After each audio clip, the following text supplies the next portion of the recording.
नमस्ते, स्वागत छ हजुरहरू सबैजनालाई पालासित गुरुङको रेसिपीमा। आज चाहिँ मैले मुङ दालको पकौडाको रेसिपीलाई लिएर आएको छु। आशा छ हजुरहरूलाई मनपर्छ होला भनेर। अन्त मन पर्यो भने चाहिँ मेरो च्यानललाई लाइक, सेयर, कमेन्ट अनि साथै सब्सक्राइब पनि गरिदिनु होला। अब चाहिँ म यहाँ सुरु गर्दैछु। यहाँ चाहिँ मैले 1 पावा जति मुङको दाल यसरी भिजाएर राखेको थिएँ। यो चाहिँ 6-7 घन्टा भिजाउँदा पनि हुन्छ। मैले चाहिँ यहाँ होल नाइट भिजाएको थिएँ। यसरी मजाले पानी तारेर चाहिँ अब म यहाँ यो मिक्सीको एउटा जारमा लगाएर चाहिँ अलिक खस्रो खस्रो पारेर चाहिँ म पिस्ने छु। यसरी म चाहिँ यो मुङ दाललाई चाहिँ आधाभन्दा अलिक ज्यादा 75% जति चाहिँ यसरी गर्नेछु र 25% जति चाहिँ यसरी खस्रै यो भिजाएर यतिकै अलग्गै राख्नेछु। र यसरी जुन चाहिँ पिस्नुको लागि रेडी गर्दैछु यसमा चाहिँ मैले सानो अदुवालाई यसरी पतला बनाएर लगाएँ। त्यसरी नै 9-10 वटा जति केस्रा लसुनलाई अनि 3-4 वटा जति हरियो खुर्सानीलाई, त्यसरी 3-4 चम्मच जति पानीलाई पनि यहाँ एड गर्दैछु। दाल हाम्रो अलरेडी भिजेको भएकोले गर्दा पानी त्यसमा धेरै लाउनु पर्दैन। यसरी मैले अब पिसेर पनि निकालिसकेको छु है। यतिको खस्रो खस्रो पिस्नु पर्ने हुन्छ, साह्रो एकदमै मिन गर्नु पर्दैन, किन हामीले त्यसै पनि यो दाललाई डल्लो दाल अहिले फेरि यसमा एड गर्नेछौँ। अब यहाँ मैले सबै यो मिक्स गर्नको लागि एउटा बोल लिएको छु। त्यसमा चाहिँ यो जुन चाहिँ पिसेको दाल छ यो सबैलाई यहाँ बोलमा लगाउँदैछु। यसरी हामीले दाललाई साह्रो मिन नगर्दा हुन्छ, अलिअलि खस्रो खस्रो गर्दा हुन्छ। त्यसै पनि अहिले हामी जुन चाहिँ अघि राखेको यो दाल थियो है, यो डल्लो दाललाई पनि यसरी लगाउने छु। यसले चाहिँ दाललाई यो जुन चाहिँ पकौडा हुन्छ यसलाई चाहिँ एकदमै क्रिस्पी बनाउँछ र मिठो पनि हुन्छ है। त्यसरी मैले एउटा जति यो प्याजलाई चाहिँ यसरी चप गरेर पनि लगाउँदैछु। त्यसरी नै मैले यो धनिया पत्तालाई पनि मसिनो काटेर यसमा लगाउँदैछु।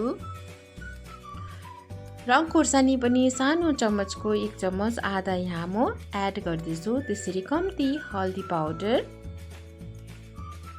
त्यसरी नै म यहाँ एड गर्दैछु कम्ती यो जिरालाई पनि, गोटा जिरालाई।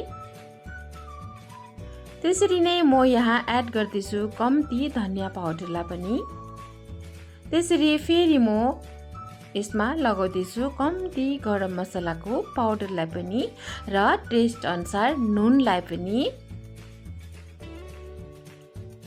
र फेरि यसमा कम्ती चाहिँ यो बेकिङ सोडालाई पनि एड गर्दैछु है। यसले चाहिँ एकदमै क्रिस्पी बनाउँछ।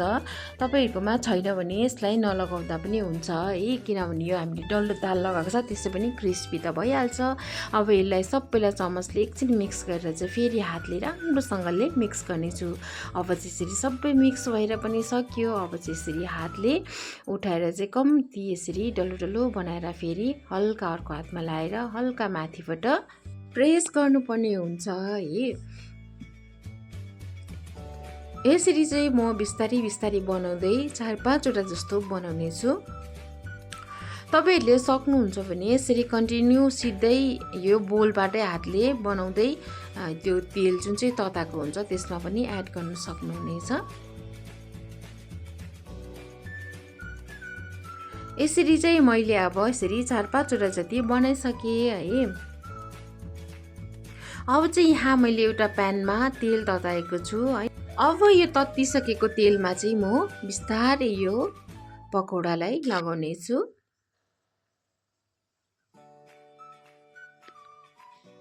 यसरी सबै पकौडालाई म बिस्तारी बिस्तारी गर्दै हातले बनाउँदै फेरि अलिक धेरै यसमा जति आँट्छ त्यति म एड गर्नेछु।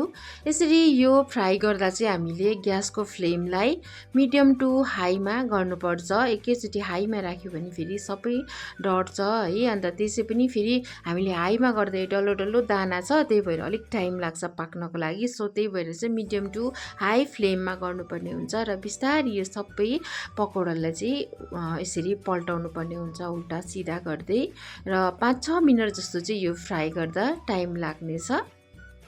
यसरी सबै पकौडा चाहिँ मेरो फ्राई भएर गोल्डन ब्राउन भइसकेको छ है। यसरी गोल्डन ब्राउन भइसकेपछि चाहिँ निकाल्नुपर्ने हुन्छ र अब तेलबाट मजाले सेपरेट गरेर चाहिँ म एउटा प्लेटमा यसरी लगाउँदैछु। अब चाहिँ मेरो यो पकौडा पनि रेडी भइसकेको छ है।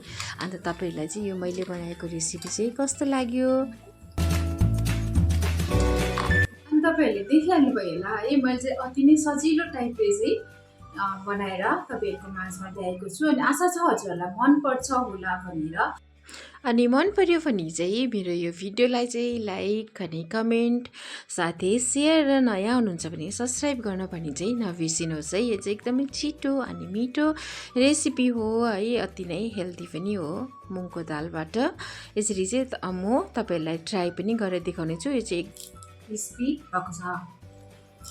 Okay guys, thank you for watching. अन्त फेरि आउनेछु नेक्स्ट भिडियोमा। बाई।